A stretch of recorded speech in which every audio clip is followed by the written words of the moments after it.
tulemus, siis tegelikult liiga pettunud olla ei ole minu arvates põhjust. Et tulevad uued võistlused ja uued võimalused, et Kätlin on veel nii noor.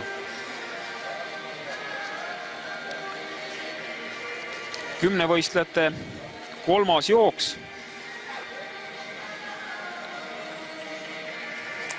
Hans van Alphen on selles jooksus, seal on sakslane Matthias Brugger ja siin on juba 10 võistlejad, kellel 400 meetri rekordid kõik alla 49 sekundi. Aga nagu 2 esimest jooksu näitasid, siis täna siin Amsterdami olümpiastaadionil 10 võistlejatel püstitada 400 meetri isiklikku rekordit on peaaegu et võimatu ülesanne.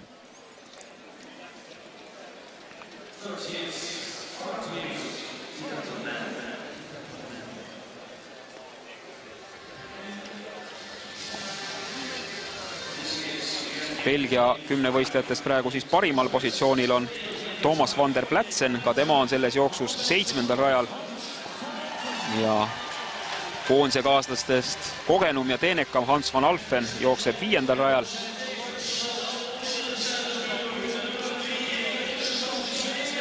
Van der Platsen, kui oma isikliku rekordi 8255 punkti maailmameistrivõistlustel Moskvas 3 aastat tagasi püstitas, siis jooksis 400 meetrit 49 sekundiga täpselt.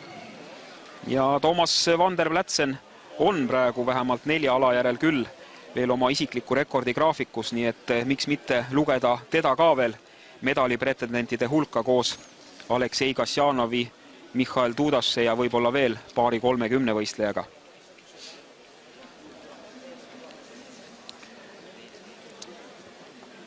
Brugger 3. rajal, Heltselet 4., Van Alphen 5., prantslane Geoffroy 6. rajal, 7. Van der Platsen ja 8. jookseb šveitslane Jonas Fringeli.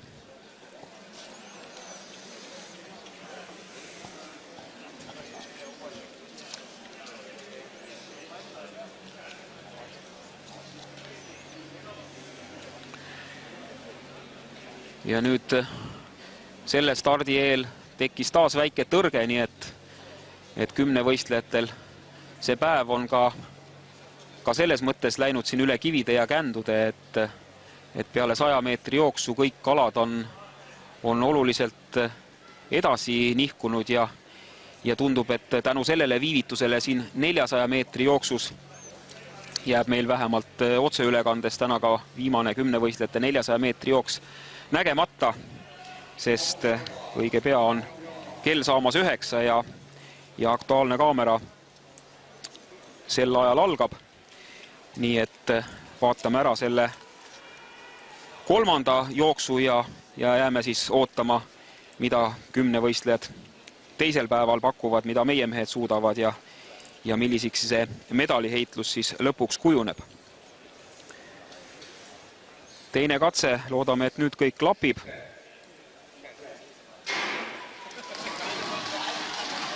Ja päris ühtlaselt see jooks algab. Van der Platsen alustab hästi võrreldes konkurentidega ja Van Alphen samuti. Ja Heltselet, nii et oodata oli, et sellest üsna võrdne ja tasavägine jooks peaks tulema. Praegu ainult prantslane kipub vist sealt keskelt maha jääma. Ja vaatame, kas tulevad siis selles jooksus lõpuks ka ajad alla 50 sekundi.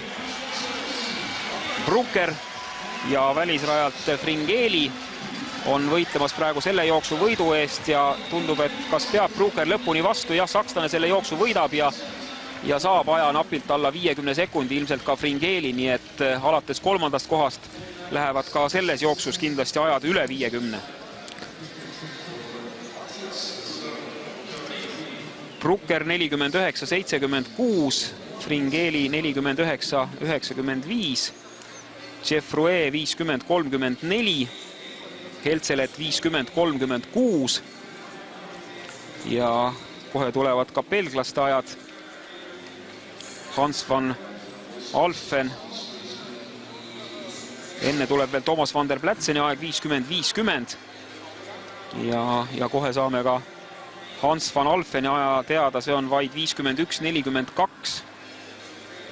Nii et Thomas van der Plätsen selles jooksus parim kümnevõistleja lõpetab avapäeva punktisummaga 4146 ja andis muidugi väga palju punkte ära 400 meetri jooksuga, aga lootused koguda siin 8100 või isegi 8200 punkti selle jooksu järel veel säilivad. Igatahes väga põnev kümnevõistluse teine päev on ees ootamas.